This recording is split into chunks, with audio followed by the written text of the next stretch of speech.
सबका शुक्रिया। और आज क्रिसमस भी, मैरी क्रिसमस और मनुस्मृति दहन दिवस की भी बधाई। मैं एक YouTube चैनल चलाता हूं, उसका नाम है अंबेडकर नामा, और तमाम जो इससे जुड़ी घटनाएं हैं वो सारा पढ़ के वीडियो बना के मैंने उसमें डाल दी है। आप कभी जाएंगे तो पूरी जो मार्च से ये आंदोलन चला था और दिसंबर तक तकरीबन 9 महीने में क्या क्या हुआ, ये पूरा जिक्र उस पर मिलेगा।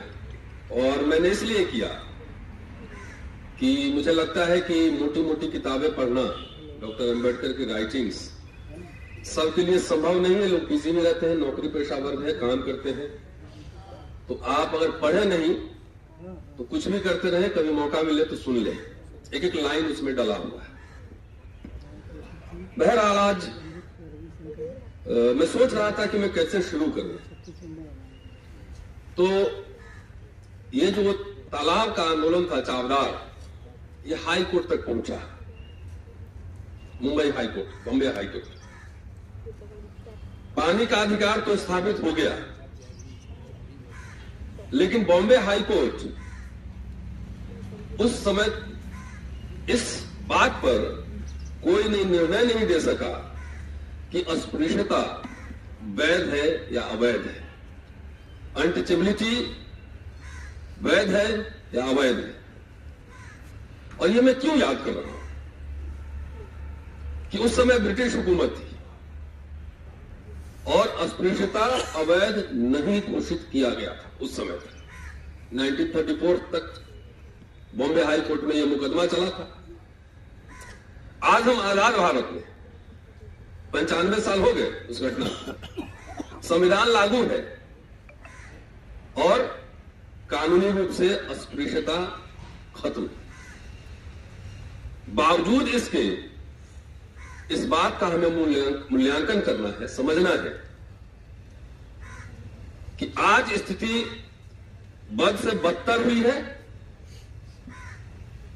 या बेहतर हुई है।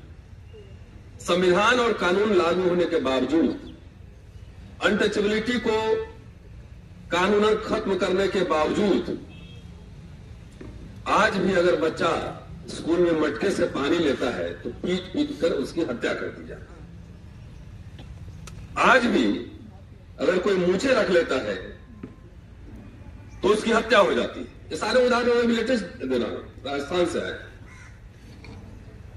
सामूहिक बलात्कार और पुलिस की भूमिका जिस तरीके से होती है वो भी सबके सामने है। तो ये मूल्यांकन करने का समय है कि बेहतर हुआ है कि बदतर हुआ है। और मेरी नजर में, मेरी व्यक्तिगत राय है कि हालात बदतर हुए, क्योंकि अब तो कानून लागू है, संविधान लागू है, अनटचेबिलिटी खत्म है, उसके बावजूद ये घटनाएं घट रही। दूसरा, मेरे जहन में एक सवाल आया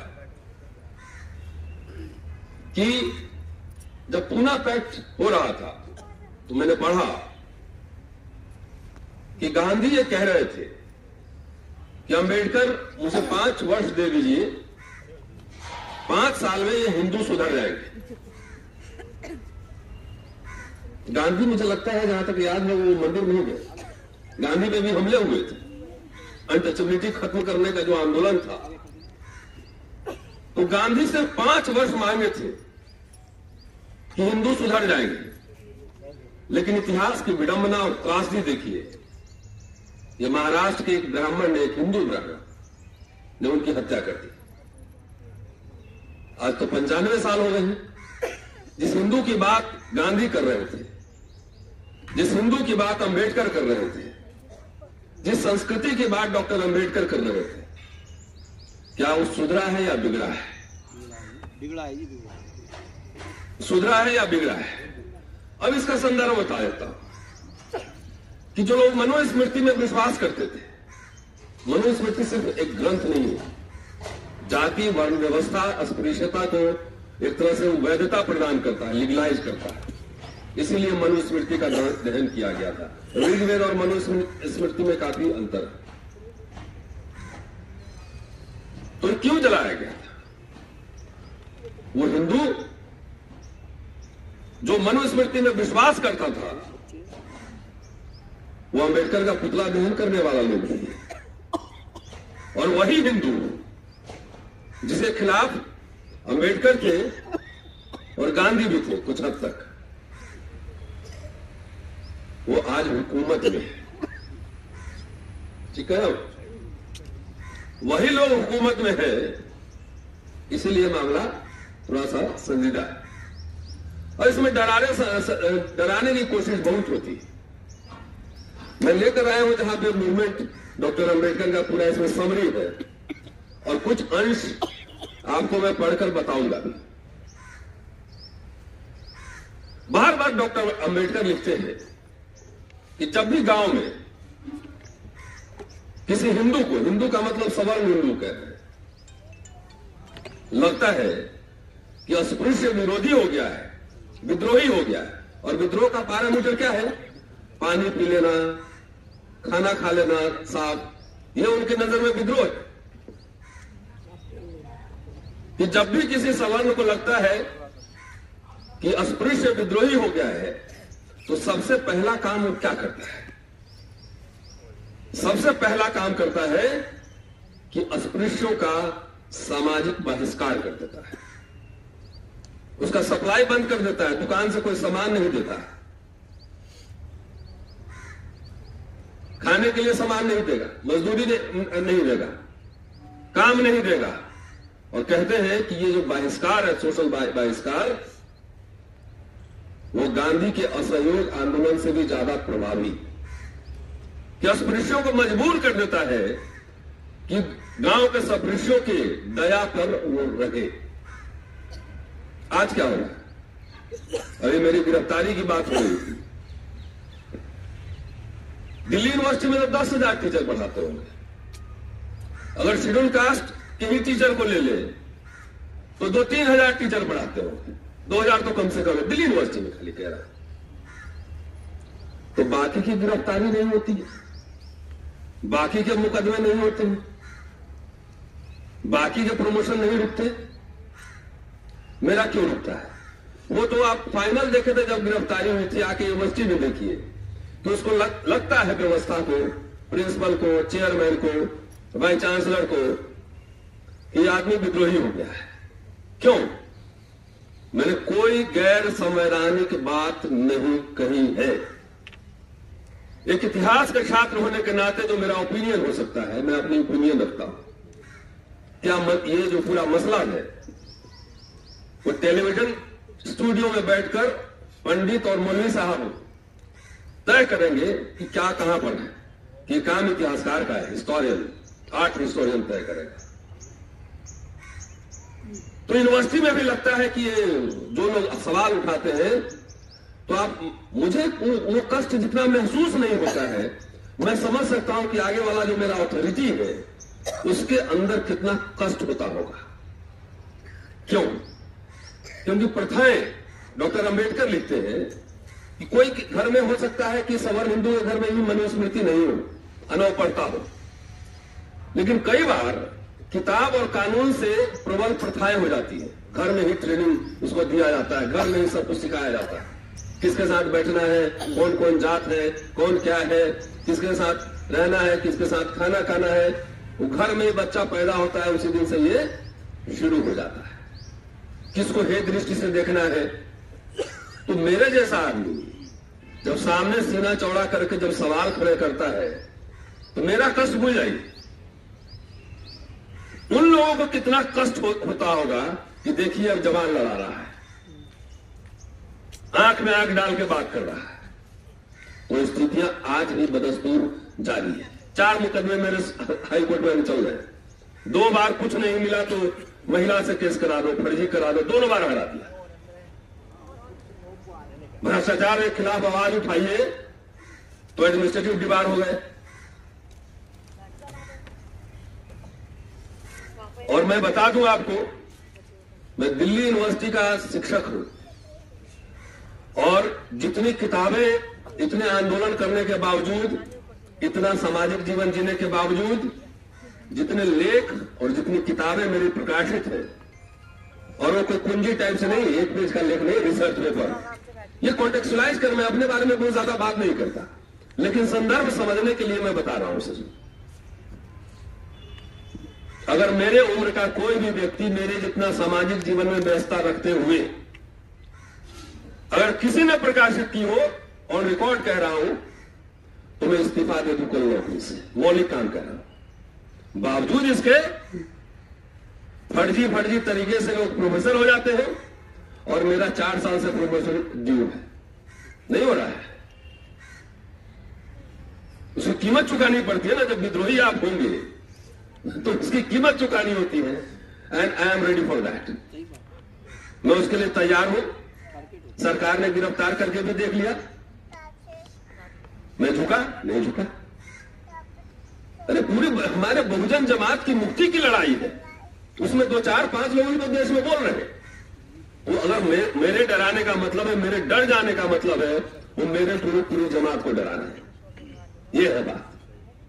तो मेरा प्रमोशन हो ना हो, जो मुकदमे 4 अभी चल रहे हैं, 1-2 और लड़ना होगा लड़ लेंगे, लेकिन सिर्फ एक ही बात डॉक्टर अंबेडकर से हमने सीखा है।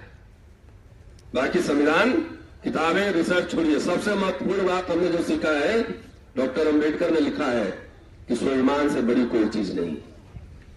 Nothing is more disgraceful for a brave man than to live a life devoid of self respect.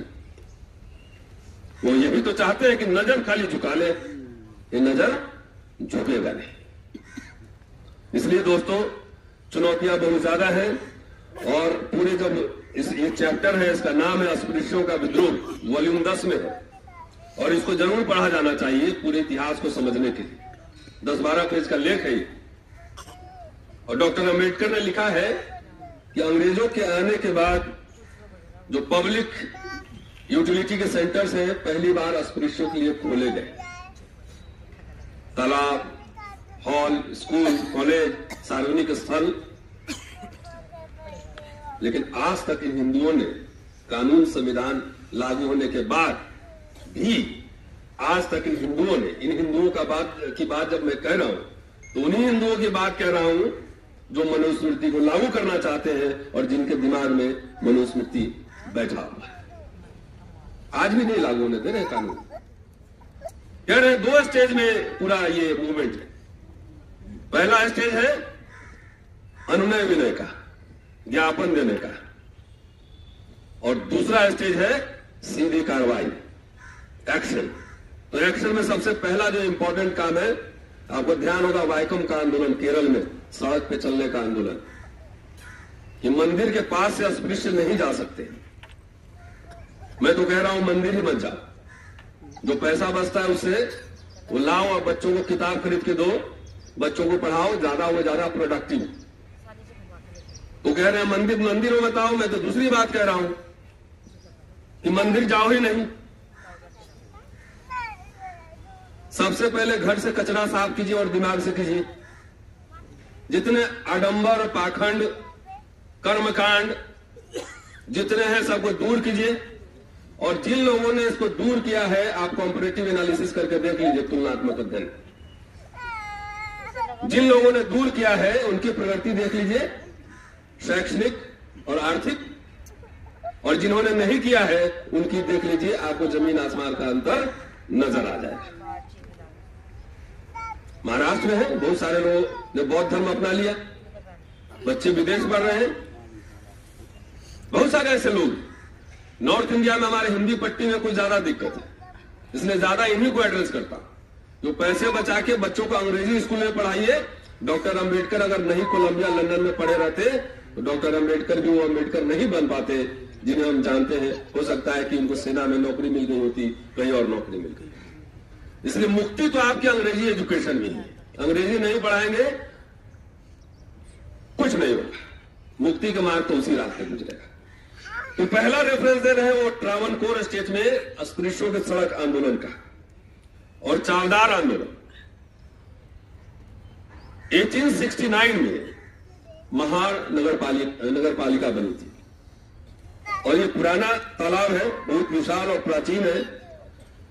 तो ये तालाब सरकार ने महार नगर पालिका को दे दिया था। 1924 में 23 या 23 में बॉम्बे की विधान परिषद ने यह संकल्प पारित किया कि इस जो तालाब का जो उपयोग है वो अस्पृश्य लोग भी करेंगे।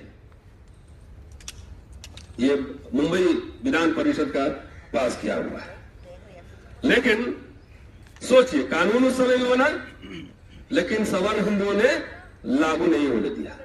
पहली सभा कुलाबा में हुई थी 19 और 20 मार्च 1927 को। और सभा का इतिहास पढ़िए कि जब ये लोग गए, पानी पिया और उसके बाद वहां एक रूमर फैला दिया कि मंदिर में भी प्रवेश करने वाले हैं। और अछूतों के ऊपर जितनी हिंसा हुई, मारा गया वहां पर। और वही नहीं, अपने अपने गांव में मैसेज भी कर दिया गया कि 2500 लोग आए थे उस मीटिंग में। 2500 लोग आए थे कि गांव पहुंचे तो गांव में भी उनको पीटो। तो गांव में ही पहुंचने पर बहुत लोग को पीटा गया था, सिर्फ पानी पीने के लिए। आज भी अभी बच्चा स्कूल में राजस्थान में था, मास्टर जी के मटके से पानी ले लिया, ये जारी है। दोस्तों, ये सिर्फ महान आंदोलन के बाद एक बहुत बड़ा आंदोलन और है। वह आंदोलन है कालाराम टेम्पल आंदोलन, मंदिर में प्रवेश का आंदोलन। डॉक्टर अंबेडकर को आप पढ़ेंगे तो देखेंगे कि वो अंदर से हिंदू धर्म का पूरा जो आडंबर था वो 1920 में ही छोड़ चुके थे। और जब साहू जी महाराज के साथ मनगांव मीटिंग में गए थे, उसी भाषण में दिख रहा है, भले ही घोषणा 1935 में औला कांग्रेस में किया कि मैं हिंदू में पैदा हुआ हूं, लेकिन मैं हिंदू में मरूंगा नहीं। लेकिन उसकी तैयारी 1920 से ही शुरू हो चुकी। वही कह रहे थे वह। दो बात और मैं कहना चाहता हूं कि अगर उस तालाब से पानी नहीं पीते तो क्या उसके पहले अस्पृश्य जिंदा थे कि नहीं थे? जिंदा तो थे ही, थोड़ी परेशानी थी, लेकिन जिंदा तो थे ही। डॉक्टर अंबेडकर ये सिर्फ पानी पीने के लिए आंदोलन चला रहे थे? नो। इस आंदोलन के माध्यम से एक तो अस्पृश्यों में स्वाभिमान की भावना जागृत कर रहे थे, और दूसरे अंग्रेजों को जो उन्होंने साइमन कमीशन के सामने दिया था पृथक निर्वाचन क्षेत्र की बात, और कहा था कि अस्पृश्य हिंदू नहीं है, तो मंदिर में उनका कोई इंटरेस्ट नहीं था। सेकंड राउंड टेबल कॉन्फ्रेंस में जाया करते, सब बेकार का काम है, इस चक्कर में पड़ना नहीं, तो साबित करना था, हमने कर दिया। तो मंदिर जाने में इंटरेस्टेड थोड़ी थी, वो तो सिर्फ ये दिखाना चाहते थे कि देखिए हम हिंदू नहीं है, तो उसी मंदिर में भी हम भी जा सकते थे। और दूसरा, मैं हिंदू रहूं न रहूं, लेकिन किसी का डेमोक्रेटिक राइट है उस इंस्टीट्यूशन में जाए। वो इसके थ्रू स्वाभिमान की भावना जगाने की कोशिश कर रहे थे। मूल बात यह है, मुकदमा भी हुआ था और 12 दिसंबर को केस हुआ था वहां की लोकल अदालत में पानी के अधिकार को लेकर। जो सबसे महत्वपूर्ण बात आता हूं कि उस सम्मेलन में क्या क्या प्रस्ताव पारित किए गए थे। समय हो जाएगा तो बोल दीजिए। जो प्रस्ताव आज मैं पढ़ रहा था, दोबारा 2 तरह के संकल्प लिए गए थे। एक हिंदू अधिकारों की घोषणा, और जो दूसरा है वह है मनुस्मृति के प्रतीक को भस्म करना। तो जो हिंदू अभी मान रहे हैं कि अस्पृश्य हिंदू ही है, व्यक्तिगत रूप से नहीं, इन जनरल आज भी अस्पृश्य बहुत सारे लोग हिंदू ही मानते हैं। तो इसलिए हिंदू फ्रेमवर्क में ही वो बात कर रहे हैं कि हिंदू फ्रेमवर्क में जो प्रस्ताव सब पारित हुआ वो सुनिए। सभी हिंदुओं की सामाजिक हैसियत जन्म से एक सी होती है। सामाजिक हैसियत की यह समता उनका एक ऐसा गुण है जो मृत्यु पर्यंत, मृत्यु तक बना रहता है। अतः सम्मेलन ऐसे किसी भी कार्य का विरोध करता है जिसके कारण सामाजिक हैसियत में अंतर होता है, विभेद होता है। दूसरा, सभी सभी राजनीतिक, आर्थिक अथवा सामाजिक परिवर्तनों का अंतिम लक्ष्य यही होना चाहिए कि सभी हिंदुओं की समान हैसियत ज्यों की त्यों बनी रहे। सम्मेलन का यह दृष्टिकोण है, अतः वह हिंदुओं के ऐसे समूचे साहित्य का, सिर्फ मनुस्मृति का नहीं, हिंदुओं के ऐसे समूचे साहित्य का, चाहे वो प्राचीन हो या आधुनिक, घोर विरोध करता है जो हिंदू समाज व्यवस्था में व्याप्त असमानता के घृणित सिद्धांत का किसी भी प्रकार से समर्थन करता है।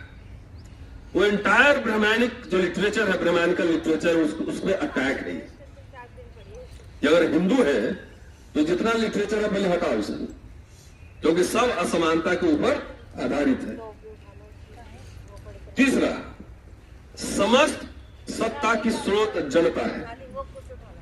किसी व्यक्ति अथवा वर्ग का विशेषाधिकारों का दावा तब तक वैध नहीं होता जब तक उसे जनता मान्यता न दे। अतः यह सम्मेलन हिंदुओं के कुछ वर्गों को प्राप्त सामाजिक तथा धार्मिक विशेषाधिकारों का खंडन करता है, क्योंकि वो वेदों, स्मृतियों और पुराणों पर आधारित है, न कि स्वतंत्र लोकमत पर, जनता से अनुमोदित नहीं। लेकिन अब हालत बदल रहा है और जनता का ही वोट लेकर हो सकता है कि वर्ण व्यवस्था लागू कर दिया जाए और संविधान भी बदल दिया जाए, जनता का ही अनुमति लेकर। आगे लिख रहे हैं कि हर व्यक्ति का यह जन्म सिद्ध अधिकार है कि उसे काम करने और बोलने की आजादी है। इस आजादी पर केवल इसलिए अंकुश लगाया जा सकता है कि उसकी आजादी किसी अन्य व्यक्ति के अधिकार में बाधा न डाले। इसके अलावा यह अंकुश सिर्फ जनादेश से ही लगाया जा सकता है, किसी हिंदू शास्त्रों की निषेधाज्ञा से नहीं। कि किसी हिंदू किताब में लिखा हुआ है तो आप निषेध लगा देंगे, ये नहीं। अगला पॉइंट है पांचवा, कि हिंदुओं को जन्म सिद्ध अधिकारों के अलावा उनके अन्य अधिकारों से केवल कानून द्वारा ही वंचित किया जा सकता है। इस कारण व्यक्तियों के लिए ऐसी कोई रोक होनी ही नहीं चाहिए कि वे सार्वजनिक मंदिरों तथा अन्य सार्वजनिक सुविधाओं का उपयोग नहीं कर सकते। जिन मामलों पर कानून ने रोक नहीं लगाई है, उनमें जो रोक लगाते हैं वे सम्मेलन की राय में जनशत्रु, जनता के शत्रु। 6th, कानून किसी व्यक्ति या व्यक्तियों के समूह का आदेश नहीं है। कानून तो परिवर्तन के लिए जनादेश है। ऐसी स्थिति में कानून को सबकी सहमति से ही बनाया जाए और निश्चय ही उसे बिना किसी भेदभाव के सब पर लागू किया जाए। जरूरी होने पर सामाजिक विभाजन के लिए हित में किए जा सकते हैं, सामाजिक विभाजन समाज के हित में किए जा सकते हैं, लेकिन उसका एकमात्र आधार योग्यता यानी कर्म हो, जन्म नहीं। कर्म जन्म से नहीं कि जन्म से आप सवर्ण हो गया, कोई अछूत हो गया। यह सम्मेलन हिंदू समाज व्यवस्था का खंडन एक तो इस आधार पर करता है कि वह समाज का अहित करती है, दूसरा आधार यह है वह जन्म आधारित है, और तीसरा आधार यह है कि वो कोई जनादेश नहीं है। मनुस्मृति के बारे में आप सब जानते हैं, और इसकी तुलना, मनुस्मृति जलाने की तुलना डॉक्टर अंबेडकर फ्रांस की क्रांति से करते हैं और लिखते हैं कि मनुस्मृति को भस्म करना आसान काम नहीं था, बहुत असीम साहस का काम था। वह तो हिंदू धर्म के गढ़ पे ही प्रहार था, क्योंकि सब हिंदू मनुस्मृति को, जो हिंदू है, पवित्र ग्रंथ मानता है, तो उनके गढ़ पे ही प्रहार था। मनुस्मृति में विषमता की भावना व्याप्त है और उसमें हिंदू जीवन शैली तथा विचारधारा का आधार ठीक उसी प्रकार है जिस प्रकार बेसिले फ्रांस में प्राचीन शासन व्यवस्था की भावना का प्रतीक था। 1927 में महाड़ में अस्पृश्यों द्वारा मनुस्मृति की प्रति को जलाए जाने वाली घटना का अस्पृश्यों की मुक्ति के इतिहास में वही महत्व और सार्थकता है जो फ्रांस और यूरोप में जन मुक्ति के इतिहास में बेसिले का पतन का था। बेसिले एंशिएंट रिजीम का सिंबल था। इसकी तुलना डॉक्टर अम्बेडकर इससे कर रहे हैं। इतना इंपॉर्टेंट ये मसला था। अब दो चीज और घोषणा हुई उसमें कि आपके मृत पशु हम नहीं ढोएंगे और मृत जानवर का मांस खाना छोड़ देंगे। दो घोषणा और थी और दोनों ही बहुत महत्वपूर्ण थी। एक सभा में हिंदी केसरी के एक पत्रकार ने पूछा डॉक्टर अम्बेडकर से कि आप जो ये प्रतिबंध लगा रहे हैं उससे तो अस्पृश्यों के जीवन पे ही एक तरह का आघात है, प्रहार है, क्योंकि उनके चमड़े से पैसा मिलता है, हड्डी से पैसा मिलता है, तमाम ये सब आर्गुमेंट दे रहे थे। डॉक्टर अम्बेडकर ने कहा कि जवाब यह दो कि सभा में दो। तो उन्होंने सभा दिया। उनसे पूछा हिसाब किताब लेके, पत्रकार महोदय ब्राह्मण पत्रकार थे, बोले कि 1000 रुपया तो नुकसान होगा इसमें। तो डॉक्टर अम्बेडकर ने कहा कि जो नुकसान के बारे में मुझे और मेरे समाज को कह रहे हो वही काम तुम करो और 1000 रुपए के बदले 2000 रुपए मैं तुम्हें दूंगा। यह था डॉक्टर अम्बेडकर का जवाब। एक खास तरह से नाम रखा जाता है। गांव में भी देखिए जो अस्पृश्य जो दलितों को उनके नाम किस तरह से होते हैं। एक खास तरह का कपड़ा डिजाइन किया जाता है, एक खास तरह का फूड खाना, और खाना में यही था कि मरे हुए जानवर का मांस खाना। ये दो जो अटैक था ये बहुत ही घातक प्रहार था, क्योंकि गांव में कि और ये उस समय अपराध था। अगर आप पशु नहीं उठाएंगे तो बहुत जगह अगर जमादार काम नहीं कर रहा था, उन्होंने 2-3 रेफरेंस दिए कि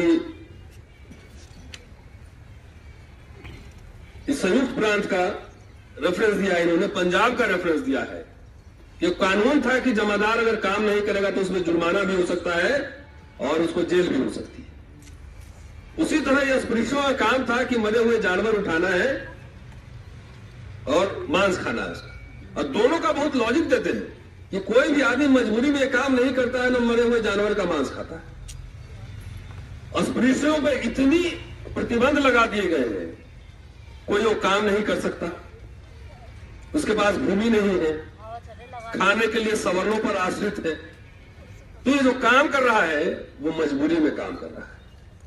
डॉक्टर अम्बेडकर ने लिखा कि किसी हिंदू से पूछो कि कोई अस्पृश्य अच्छा कपड़ा पहनता है, अच्छा खाना खाता है, अच्छा प्राधिकार का पद ले लेता है, अच्छा घर बनाता है, अपने घर के दरवाजे सड़क की ओर खोलता है, तो आपको क्या दिक्कत है? वो हिंदू बोलेगा कि जिसे आप सुधार कह रहे हैं वो सुधार नहीं है, हमारे धर्म के खिलाफ विद्रोह है।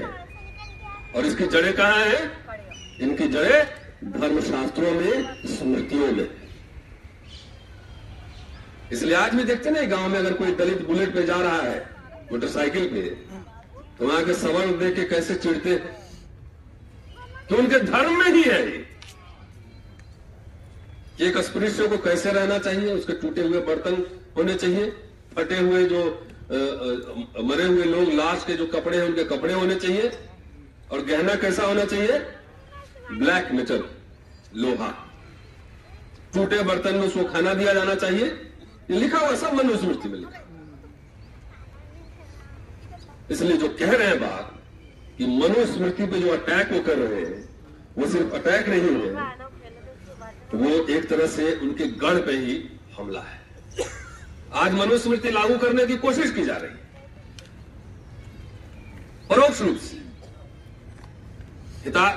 हाथ में एक संविधान के पन्ने पकड़ा दिए हैं, किताब पकड़ा दिए हैं, अंदर से संविधान के प्रावधान जो है गायब हो रहे हैं। इसलिए आज को दिन को याद करना बेहद जरूरी है, और सिर्फ याद और सभा नहीं, इसको जीवन में उतारना जरूरी है। कि बात एक व्यक्ति की नहीं है, बात विचारधारा की है। अंतिम में जो बात कर रहे हैं तो कह रहे हैं कि जो संकल्प लिया उसका इंपैक्ट देखिए क्या है। कह रहे हैं कि कोई अस्पृश्य हिंदुओं के मृत पशुओं की खाल नहीं उतारेगा, न उसे उठाएगा, न सड़े गले मांस खाएगा। इन संकल्पों का क्या उद्देश्य था? दोहरा उद्देश्य था। एक तो यह था कि अस्पृश्यों में आत्मसम्मान और स्वाभिमान की भावना जगाई जाए, एक था। यह गौण उद्देश्य था, हिडन था, एक तरह से गौण उद्देश्य था। प्रमुख उद्देश्य था हिंदू समाज व्यवस्था पर करारा प्रहार करना। अब सरकार के कोई लोग सुन ले तो फिर केस करे, लड़ूंगा। तो मैं थोड़ी कह रहा हूं, नरेंद्र मोदी की सरकार ने किताब छापा और पेज नंबर बता रहा हूं, उन्होंने छापा है। पहले मुकदमा तो उन्हीं पे अपने आप पे करे सरकार। प्रमुख उद्देश्य था हिंदू समाज व्यवस्था पर करारा प्रहार। हिंदू समाज व्यवस्था श्रम के विभाजन पर टिकी है। वह हिंदुओं के लिए स्वच्छ और सम्मानजनक धंधे आरक्षित करती। हिंदुओं के लिए स्वच्छ और सम्मानजनक धंधे आरक्षित करती है और घिनौने तथा घटिया धंधे अस्पृश्यों के मत्थे मढ़ती है। इस प्रकार वह हिंदुओं को यश का भागी बनाती है और अस्पृश्यों को अपयश के गर्त में धकेलती है। संकल्प हिंदू समाज व्यवस्था की इस कुचेष्टा के विरुद्ध विद्रोह था। इनका उद्देश्य था कि हिंदू अपने घिनौने काम खुद करें। और मुझे लगता है इसी बात के साथ समाप्त करूंगा। सारे जितने मेरे दोस्त भाई लोग सुन रहे होंगे, भाई बहन, उनका अपना काम खुद करने दीजिए। ये पूंजीवाद का युग है। बच्चे को अंग्रेजी पढ़ाइए, विदेश भेजिए, नहीं हम लोग भी सहयोग करेंगे। काबिल बच्चा होगा तो जरूर करेंगे। एक अम्बेडकर नामा यूट्यूब चैनल से 1 साल के अंदर 3 बच्चे भेज दिए गए हायर स्टडीज के लिए। एक लंदन में LLM कर लिया, एक जर्मनी में मास्टर कर रहा है और एक बच्ची कलकत्ता में निफ्ट कर रही है। और सारे इनके फीस हमने मोबिलाइज करके दिए हम लोगों ने। तो ऐसे एक रतन लालाएं गिरफ्तार हो गए। सैकड़ों ऐसे लोग चाहिए, पूरा संगठन चाहिए, ढांचा चाहिए। एक आदमी थोड़ी आवाज उठे। चौक चौक पर जो है, जो हिंदू समाज व्यवस्था पे करारा प्रहार जो डॉक्टर अंबेडकर ने किया था, ये सबको पढ़ पढ़ के सुनाने की जरूरत है और करने की भी जरूरत है। तुम अपनी वृत्ति, अपना व्यवहार सुधारो। 21वीं सदी में हो, शासन तो आते जाते रहता है, शासन तो आते जाते रहता है, लेकिन यही लोग हैं कल हार जाएंगे तो संसद में रोने भी लगेंगे। ये डरपोक लोग हैं, मैं जानता हूं। भीड़ में एक आदमी को भीड़ झुंड में हमला करता है। और भीमा कोरेगांव दिवस आ ही रहा है 1 जनवरी को। 500 सैनिकों ने मिलकर इनका जो है पेशवाओं की कुटाई कर दी थी अच्छे से। तो ये झुंड में एक आदमी को पकड़ के मारेगा, उसका वीडियो बनाएगा, वायरल करके डालेगा सोशल मीडिया पर। क्यों डालता है? क्योंकि एक वीडियो से पूरे समाज को आतंकित करना चाहता है। अभी राजेंद्र पाल गौतम का मसला हुआ, 22 प्रतिज्ञा। मैंने कहा था कि सारे दिल्ली में पोस्टर लगवा दूंगी, थावर चंद गहलोत शुभकामना संदेश है उस किताब में। यही सरकार ने छापा है। हम जो पढ़ के बात बोल रहे हैं तो सरकार का काम ही तो आसान कर रहे हैं। सरकार ने छापा क्यों है? लोगों को पढ़ने के लिए, समझने के लिए। तो मैं तो सरकार का काम आसान कर रहा हूं। मुझे तो पुरस्कार मिलना चाहिए था, इतने लोगों को सुना रहा हूं। बोले सारे 22 प्रतिज्ञा छपाइए, आप पेज नंबर किताब का लगा दीजिए वहां पर। तो इनकी भावना छुई मुई है, किसी चीज पर आहत हो जाती। तो साधु ने कहा कि 50 लाख रुपया उसको जो मारेगा 50 लाख रुपया देंगे। तो मैंने एक नागपुर में एक सार्वजनिक सभा में कहा था कि पहले इनकम टैक्स ईडी इनके पास भेजो, इन बाबाओं के पास इतना पैसा कहां से आएगा। और घोषणा करो कि अपने आ जाओ बाबा, ये मत भेजो कि तुम करके लाओ।